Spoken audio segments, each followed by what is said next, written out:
Bonjour Laurent Muraro et bienvenue sur le plateau de eWeb TV. Bonjour.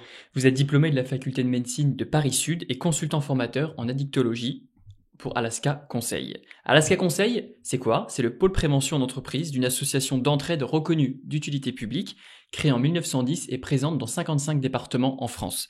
Depuis 16 ans, Laurent Muraro, vous accompagnez les entreprises dans la prévention des risques liés aux conduites addictives. Expliquez-nous la mise en œuvre d'une démarche de prévention. Alors, une démarche de prévention des risques liés aux conduites addictives en milieu professionnel se doit d'être globale. C'est-à-dire qu'il ne s'agit pas de la résumer à une action phare, coup de poing, du style on interdit ou alors on contrôle. Bien sûr, les interdictions, les contrôles peuvent faire partie d'une démarche de prévention, mais ça ne doit pas se résumer à cela. Alors, ce qu'il faut savoir aussi, c'est que l'ensemble du personnel doit être impliqué et responsabilisé. C'est-à-dire? Alors, en fait, déjà, on va commencer par faire un état des lieux de la situation. Qu'est-ce qui motive justement l'entreprise à mettre en place une telle démarche?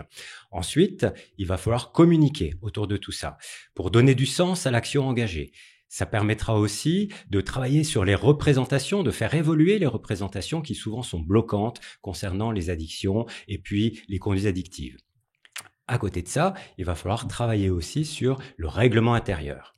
Donc, le faire évoluer pour le mettre en cohérence, faire évoluer aussi les protocoles d'intervention, qui fait quoi, quand, comment, pourquoi, à quel moment, vers qui orienter. Et c'est là où il va falloir aussi rechercher quelles sont les structures ressources vers qui on peut orienter les personnes qui se trouvent en difficulté. Donc, ça peut être les services de santé au travail, ça peut être les services médicaux, sociaux, des psychologues aussi, pourquoi pas, ou des associations.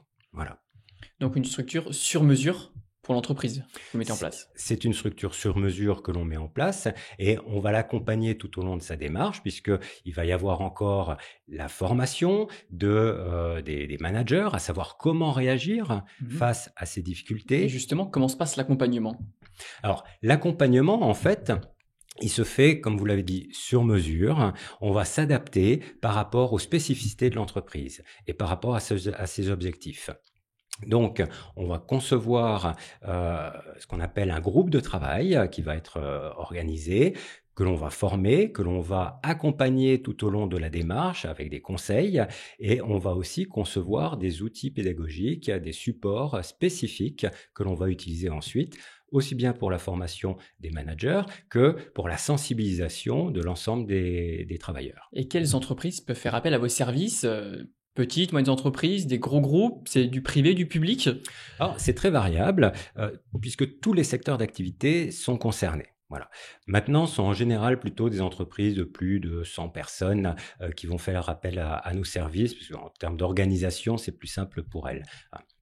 Alors, qu'est-ce que on fait par rapport à tout ça? On intervient aussi bien dans le milieu de l'industrie, avec l'industrie agroalimentaire, avec l'industrie automobile, l'industrie lourde comme l'énergie, la pétrochimie, mais aussi dans le tertiaire, on travaille avec des médias aussi, des radios nationales. Finalement, tout type de secteur d'activité. Tout type de secteur d'activité. Et aussi dans la fonction publique, qu'elle soit aussi bien d'État, territoriale qu'hospitalière. Et vos interventions dans les entreprises sont à 90% en présentiel. Comment vous êtes adapté avec la Covid-19? Alors, c'est vrai que avant la crise sanitaire, on faisait exclusivement du présentiel parce qu'il est important de pouvoir aussi échanger. Le contact avec les personnes est important et on a dû s'adapter forcément. On s'est formé aussi pour proposer d'autres solutions avec des formations en visio, avec des groupes plus petits, plus restreints, avec des formats différents et notamment des parcours en distanciel. Donc le distanciel marche, mais vous quand même vous préconisez le présentiel, le contact c'est important. Autant que faire se peut, le présentiel reste quand même la norme. Tout en respectant les gestes barrières, évidemment. Absolument. Et quel est le profil des consultants qui interviennent dans les entreprises et comment sont-ils formés? Sur quels critères vous les prenez? Alors, en fait, il faut savoir que l'ensemble de nos consultants sont issus de l'accompagnement de personnes en difficulté avec des conduites addictives. Et c'est important parce que c'est ce qui est particulièrement apprécié par les entreprises, les collectivités qui font appel à nos services. Alors, à côté de ça, ils vont être formés aussi en addictologie et il y a un petit cursus d'apprentissage en binôme avant de pouvoir les lâcher en solo dans les entreprises. Vous leur transmettez votre pédagogie et votre philosophie. Oui, oui, oui. Laurent Laurent Muraro, merci beaucoup d'avoir accepté de répondre à nos questions. C'était important pour nous de connaître Alaska Conseil et l'accompagnement que vous proposez. Bonne continuation et à bientôt. Merci à vous.